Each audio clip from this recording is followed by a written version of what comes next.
মৰমৰ ছাত্ৰ-ছাত্ৰীসকল, আজিৰ ভিডিঅ'টোৰ জৰিয়তে ক্লাছ 7ৰ সমাজ বিচিত্ৰাৰ পঞ্চম পাঠ আদি মধ্যযুগৰ ভাৰত তাৰে অনুশীলনীখিনিৰ লগতে কৰি চাব দে প্ৰশ্নখিনিও আলোচনা কৰিম। প্ৰথমতে আমি অনুশীলনীৰ প্ৰশ্নখিনি আলোচনা কৰিম, তাৰ পিছতহে কৰি চাব দে প্ৰশ্নখিনি আলোচনা কৰিম। গতিকে তোমালোকে ভিডিঅ'টো স্কিপ নকৰাকৈ শেষলৈকে চাই থাকা। এইটো চোৱা, 49 নম্বৰ পেজত আমাক প্ৰথম অনুশীলনীটো দিছে। এইটো প্ৰথম অনুশীলনী। 1 নম্বৰ দিছে তলৰ প্ৰশ্নবোৰৰ উত্তৰ দিয়া। এই প্ৰশ্নবিলাকৰ উত্তৰ কি হ'ব বলা আমি চাওঁ। 1ৰ ক প্ৰশ্নটোলৈ মন দিয়া। ভাৰতৰ ইতিহাস অধ্যয়নত আদি মধ্যযুগ বুলিলে কোনছোৱা সময়ক বুজা যায়? ইয়াৰ উত্তৰটো হ'ব ভাৰতৰ ইতিহাস অধ্যয়নত আদি মধ্যযুগ বুলিলে 7ম শতিকাৰ পৰা 12 শতিকালৈকে এই সময়খিনিক বুজা যায়। এই প্ৰশ্নৰ উত্তৰটো কিতাপৰ কোনটো পেজত আছে চাওঁ। পেজ নম্বৰ 42 চোৱা। এইটো 7ম শতিকাৰ পৰা 12 শতিকালৈকে। যিহেতু এইটো 1 নম্বৰীয়া প্ৰশ্ন, সেইটো কাৰণে আমি অকল এইখিনি লিখিলেই হ'ব, ইমান দীঘলকৈ লিখিব নালাগে। এতিয়া খ নম্বৰ প্ৰশ্নটোলৈ মন দিয়া। ৰজাই কোনবোৰ লোকক ভূমি দান কৰিছিল? উত্তৰটো হ'ব ৰজাই ব্ৰাহ্মণ, পুৰোহিত, ধৰ্মীয় স্থান আৰু নিজৰ বিষয়ববীয়াসকলক ভূমি দান কৰিছিল। এতিয়া আমি কিতাপত চাওঁ। এই প্ৰশ্নৰ উত্তৰটো পেজ নম্বৰ 43ৰ একেবাৰে ওপৰত চোৱা। এইটো ব্ৰাহ্মণ, পুৰোহিত, ধৰ্মীয় স্থান আৰু নিজৰ বিষয়ববীয়াসকলক ভূমি দান দিয়াৰ প্ৰথা আছিল। এইটো দিয়াৰ প্ৰথা আছিল বুলি লিখিব নালাগে, ইয়াৰ ঠাইত তোমালোকে ভূমি দান কৰিছিল বুলি লিখিবা। এতিয়া গ নম্বৰ প্ৰশ্নটোলৈ মন দিয়া। পুষ্যৱতী বংশৰ প্ৰতিষ্ঠাপক কোন? ইয়াৰ উত্তৰটো হ'ব পুষ্যৱতী বংশৰ প্ৰতিষ্ঠাপক প্ৰভাকৰ বৰ্ধন। এতিয়া আমি কিতাপত চাওঁ। পেজ নম্বৰ 44 চোৱা। এইটো প্ৰভাকৰ বৰ্ধন। ঘ নম্বৰ প্ৰশ্নটো চোৱা। হৰ্ষবৰ্ধনৰ ৰাজত্বকালত ভাৰতলৈ অহা চীনা পৰিব্ৰাজকজন কোন আছিল? ইয়াৰ উত্তৰটো কি হ'ব চোৱা। হৰ্ষবৰ্ধনৰ ৰাজত্বকালত ভাৰতলৈ অহা চীনা পৰিব্ৰাজকজন আছিল হিউৱেনচাং। কোন আছিল? হিউৱেনচাং। এইটো তোমালোকে মনত ৰাখিবা, এইটো বহুত গুৰুত্বপূৰ্ণ প্ৰশ্ন। এতিয়া আমি কিতাপত চাওঁ। এই প্ৰশ্নৰ উত্তৰটো তোমালোকে 45 নম্বৰ পেজত পাবা। এইটো চোৱা। কামৰূপৰ শাসনকৰ্তা ভাস্কৰ বৰ্মনৰ নিমন্ত্ৰণক্ৰমে হিউৱেনচাং অসমলৈকো আহিছিল। কোন আহিছিল? হিউৱেনচাং। এইটো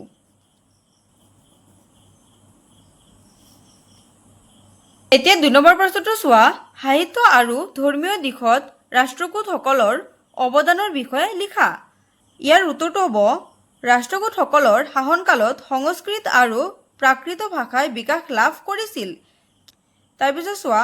দক্ষিণ ভাৰতৰ বিভিন্ন স্থানত তেওঁলোকে বহু মন্দিৰ নিৰ্মাণ কৰিছিল। ইলোৰাৰ কৈলাশনাথ মন্দিৰটো প্ৰথম কৃষ্ণৰ শাসনকালত নিৰ্মাণ কৰা হৈছিল। প্ৰথম কৃষ্ণৰ শাসনকালত কোনটো মন্দিৰ নিৰ্মাণ কৰা হৈছিল? ইলোৰাৰ কৈলাশনাথ মন্দিৰ। এইটো তোমালোকে মনত ৰাখিবা, 1 নম্বৰী প্ৰশ্নত দি দিব পাৰে। তাৰপিছত চোৱা। ৰজা অমুক বৰ্ষ সাহিত্যৰ পৃষ্ঠপোষক আছিল। তেওঁ ৰচনা কৰা কবিৰাজমাৰ কানাড়া ভাষাত ৰচিত এখন উল্লেখযোগ্য কাব্য আছিল। পাৰিলে এই কাব্যখনৰ নামো মনত ৰাখিবা। এইটো কাব্য কি ভাষাত ৰচনা কৰা হৈছিল? কানাড়া ভাষাত। এতিয়া আমি কিতাপত চাওঁ। এই প্ৰশ্নৰ উত্তৰটো তোমালোকে 37 নম্বৰ পেজত পাবা। এইটো চোৱা।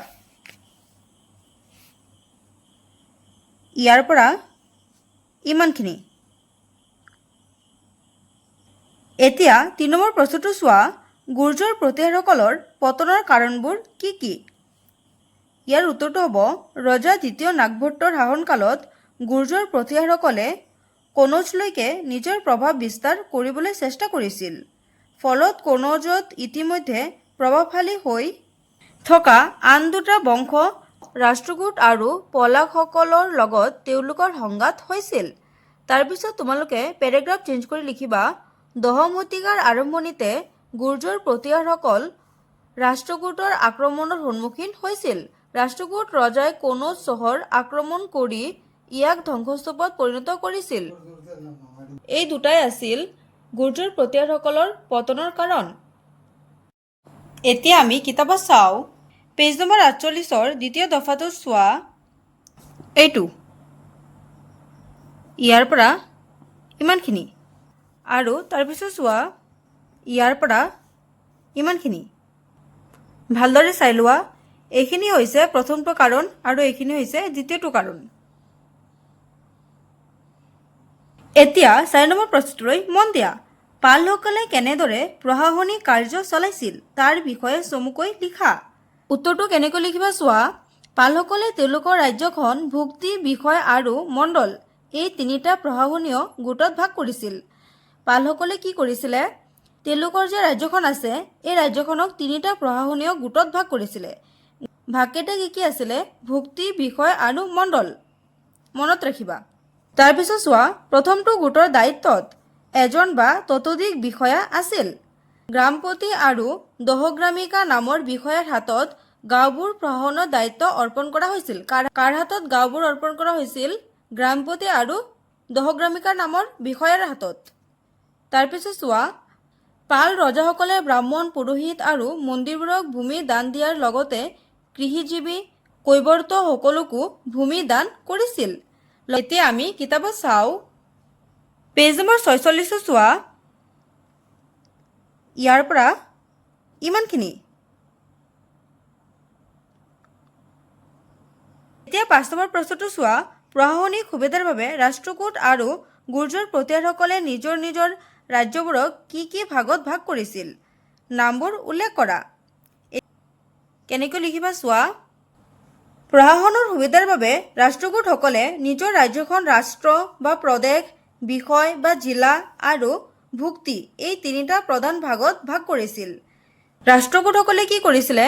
নিজৰ ৰাজ্যখনক তিনিটা ভাগত ভাগ কৰিছিলে। সেই ভাগকেইটা কি কি আছিল? ৰাষ্ট্ৰ মানে হৈছে প্ৰদেশ, বিষয় মানে হৈছে নিজৰ জিলা আৰু ভুক্তি এই তিনিটা ভাগত ভাগ কৰিছিল। তাৰপিছত চোৱা, ৰাষ্ট্ৰ বা প্ৰদেশৰ দায়িত্বত থকা বিষয়াজনক ৰাষ্ট্ৰপতি আৰু বিষয় বা জিলাৰ বিষয়াজনক বিষয়পতি বুলি কোৱা হৈছিল। ইয়াতে কি কৈছে? ৰাষ্ট্ৰ বা প্ৰদেশৰ দায়িত্বত থকা বিষয়াজনক কি কৈছিলে? ৰাষ্ট্ৰপতি, আৰু যিজন বিষয় বা জিলাৰ বিষয়াজনক বিষয়পতি বুলি কোৱা হৈছিল।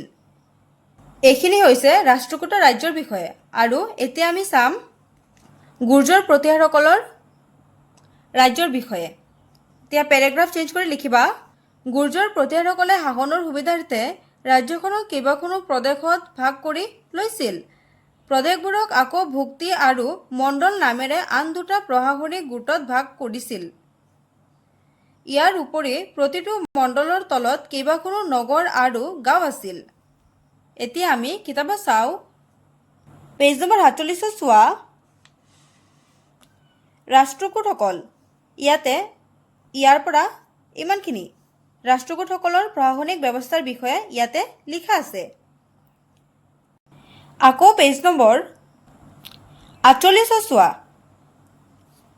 ইয়াৰ পৰা ইমানখিনি গুৰ্জৰ প্ৰতিহাৰসকলৰ বিষয়ে ইয়াতে দিয়া আছে। এতিয়া পেজ নম্বৰ ৫০ চোৱা, দ্বিতীয় অনুশীলনী। ১ নম্বৰত দিছে তলৰ প্ৰশ্নবোৰৰ উত্তৰ দিয়া। ১ নম্বৰ কটো চোৱা, ভাৰতবৰ্ষ আক্ৰমণ কৰা প্ৰথম বিদেশী শক্তি কোন আছিল? ইয়াৰ উত্তৰটো হ'ব, ভাৰতবৰ্ষ আক্ৰমণ কৰা প্ৰথম বিদেশী শক্তি আছিল আৰবসকল। এতিয়া আমি কিতাপত চাওঁ, পেজ নম্বৰ ৪৯ চোৱা, এইটো আৰবসকল। এতিয়া খ নম্বৰ প্ৰশ্নটোলৈ মন দিয়া।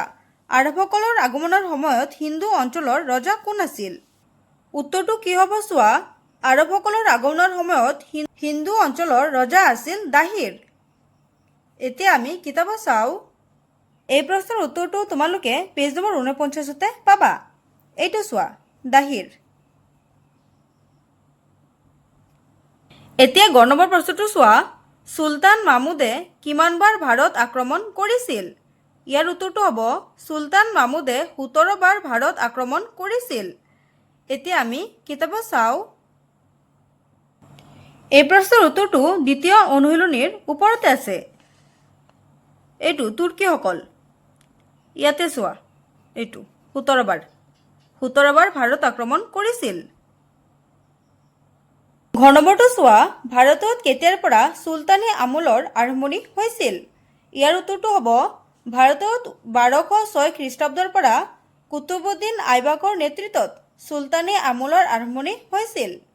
প্ৰশ্নটোত অকল কেতিয়াৰ পৰা দিছে, তোমালোকে অকল এই চনটো লিখিলেও হ'ব, কিন্তু মই গোটেইখিনি লিখিছোঁ কাৰণ কেতিয়াবা প্ৰশ্নত দি দিব পাৰে যে কাৰ নেতৃত্বত চুলতানী আমোলৰ আৰম্ভণি হৈছিল। তোমালোকে মনত ৰাখিবা যে 1206 খ্ৰীষ্টাব্দৰ পৰা কুতুবুদ্দিন আইবাকৰ নেতৃত্বত চুলতানী আমোলৰ আৰম্ভণি হৈছিল।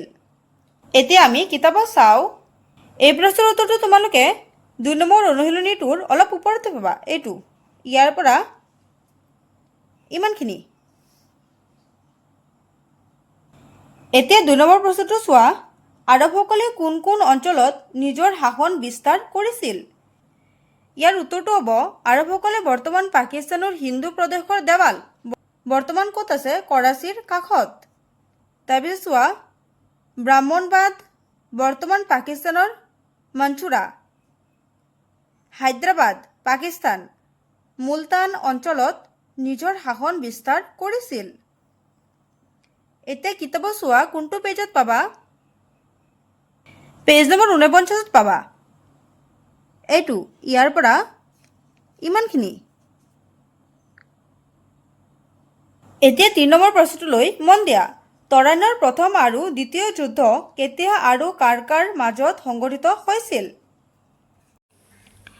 উত্তৰটো হ'ব 1191 খ্ৰীষ্টাব্দত তৰাইনৰ প্ৰথম যুদ্ধ তুৰ্কীসকলৰ এটা ফৈদৰ ৰজা মহম্মদ ঘুৰি আৰু ৰাজপুতৰ ৰজা পৃথ্বীৰাজ চৌহানৰ লগত হৈছিল।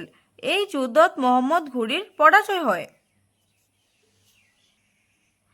তাৰপিছত পেৰেগ্ৰাফ চেঞ্জ কৰি লিখিবা, দ্বিতীয় যুদ্ধ 1 বছৰ পিছত অৰ্থাৎ 1192 খ্ৰীষ্টাব্দত আকৌ ৰজা মহম্মদ ঘুৰি আৰু ৰাজপুতৰ ৰজা পৃথ্বীৰাজ চৌহানৰ লগত হৈছিল, কিন্তু এই যুদ্ধত ৰাজপুতসকল পৰাজিত হয়।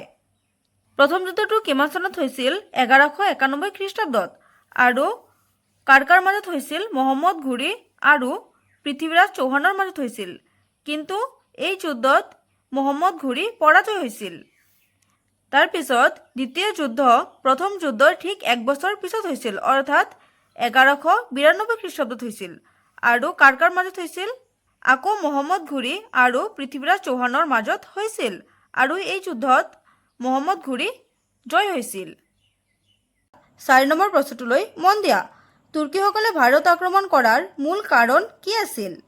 উত্তৰটো হ'ব তুৰ্কীসকলে ভাৰত আক্ৰমণ কৰাৰ মূল উদ্দেশ্য বা কাৰণ আছিল ভাৰতত লুটপাট চলোৱা। এতিয়া আমি কিতাপত চাওঁ। এই প্ৰশ্নৰ উত্তৰটো পেজ নম্বৰ 50ত ধুনীয়াকৈ দিয়া আছে। এইটো চোৱা,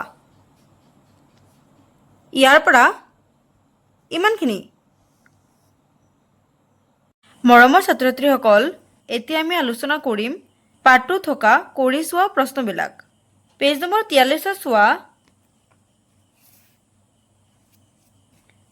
এইটো কৰি চোৱা, আমি চৰকাৰক কি কি ৰাজহ দিওঁ বাৰু? তোমালোকে জানানে আমি চৰকাৰক কি কি ৰাজহ দিওঁ? উত্তৰটো কি হ'ব চোৱা, আমি চৰকাৰক আয়কৰ, পণ্য আৰু সেৱা কৰ, ভূমি ৰাজহ, সম্পত্তি কৰ আদি দিওঁ। এতিয়া তোমালোকে বুজাৰ কাৰণে মই আয়কৰ কি হয়, পণ্য আৰু সেৱা কৰ কি হয়, ভূমি ৰাজহ এইটো কি হয়, সম্পত্তি কৰ কি হয়, মই ইয়াতে ধুনীয়াকৈ লিখি দিছোঁ। চোৱা, প্ৰথমটো হৈছে আয়কৰ, আমাৰ ব্যক্তিগত উপাৰ্জনৰ ওপৰত দিয়া কৰ, মানে আমি যিখিনি উপাৰ্জন কৰোঁ সেই উপাৰ্জনৰ ওপৰতো আমি কিবা এটা কৰ চৰকাৰক দিব লাগে। তাৰপিছত আছে ভূমি ৰাজহ, মাটিৰ ওপৰত দিবলগীয়া কৰ। পণ্য আৰু সেৱা কৰ, মানে বস্তু কিনা বেচা বা সেৱা গ্ৰহণ কৰাৰ সময়ত দিয়া হয়। তোমালোকে জানানে আমি প্ৰত্যেকেই চৰকাৰক কৰ দিওঁ। কেনেকৈ দিওঁ? তোমালোকে যে দোকানৰ পৰা চিপছ চকলেট এইবিলাক কিনি খোৱা সেইবিলাকৰ ওপৰতো আমি অজান্তিতে কিছুমান কৰ বা টেক্স দি থাকোঁ। তাকেই কি কয় পণ্য আৰু সেৱা কৰ। তাৰপিছত চোৱা সম্পত্তি কৰ, নিজৰ ঘৰ বা সম্পত্তিৰ ওপৰত দিয়া কৰ। তাৰপিছত 45 নম্বৰ পেজত চোৱা, এইটো আমাক আৰু এটা প্ৰশ্ন দিছে। হৰ্ষবৰ্ধনৰ সময়ৰ মুদ্ৰাবোৰ কিহেৰে নিৰ্মিত হৈছিল? এই মুদ্ৰাবোৰৰ যিকোনো এটা বৈশিষ্ট্যৰ বিষয়ে লিখা। ইয়াতে চোৱা হৰ্ষবৰ্ধনৰ সময়ৰ মুদ্ৰাবোৰ দিয়া আছে। এইটো হৰ্ষবৰ্ধনৰ সময়ৰ মুদ্ৰাবোৰ কিহেৰে নিৰ্মাণ কৰা হৈছিল? সোণ বা ৰূপেৰে নিৰ্মাণ কৰা হৈছিল। আৰু ইয়াৰ বৈশিষ্ট্যবিলাক চোৱা, এইটো মুদ্ৰাবোৰৰ এটা ফালে ময়ূৰ আঁকা আছিলে আৰু আনটো ফালে কি আছিলে? মহাৰাজাৰ ছবি আৰু তাৰ ওপৰত মুকুট আছিলে।